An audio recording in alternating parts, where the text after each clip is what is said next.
So at this point, you might say, okay, well, we just got two songs in here. Or let's say that we just had one. Let's get rid of this. So we just got one song in here, but we're going to have two songs at the beginning of the service. So how do I get another song in here? Well, there's two ways basically to create a new slide. So the first, you can go duplicate. It'll duplicate that, and then you can just modify it from there. You can type in the other song title, it'll pull it up, change the background if you like. I'll show you the other way to do it. So the other way to do it is you can go to add item, and there's a whole bunch of different options.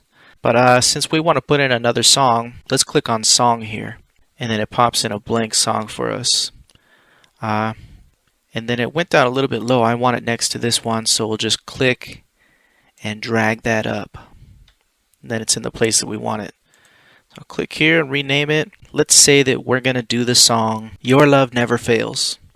So we'll go Your Love Never Fails. Let's just copy this, type in the song. And looks like the one, you can see the lyrics preview there. It's awesome. So we'll just click on that.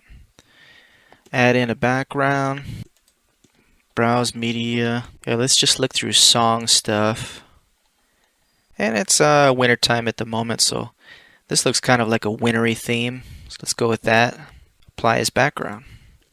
There you go. So those are the main two ways that you would add in an additional slide of any kind. You know, if you see something that you like, let's say that we had the scripture in here. I said, oh, this looks nice, I like this format, and I want to add in another one. You can just right click, duplicate, and then if you need to move it somewhere else, let's say you wanted this to be your closing scripture, you could move it down here, and then this is the last song. This is our end of the service worship here and closing scripture. So again, the two ways to do that are either you could duplicate, or you can click add item and add whatever you want. If you click content, it's just a kind of generic thing, and then you can do whatever you want to do with that. But a lot of times it's easier to click on these presets like song, Bible. If I put in content and I wanted a scripture, it's just a longer route to go. You can click Bible. The cursor is already here for you to type in whatever scripture you want. And another thing that you want to make sure you do at some point is you want to rename the service. Since we duplicated this, it still has the name from the previous file. Let's rename it so that it has the date for this Sunday. So we'll type in the 13th here. And I don't know what the sermon title is yet, so we'll just leave it at that. And then the next time that somebody goes in here and they want to let's say you're just adding in the music slides, and then the pastor wants to come in and add in slides for a sermon, like scriptures.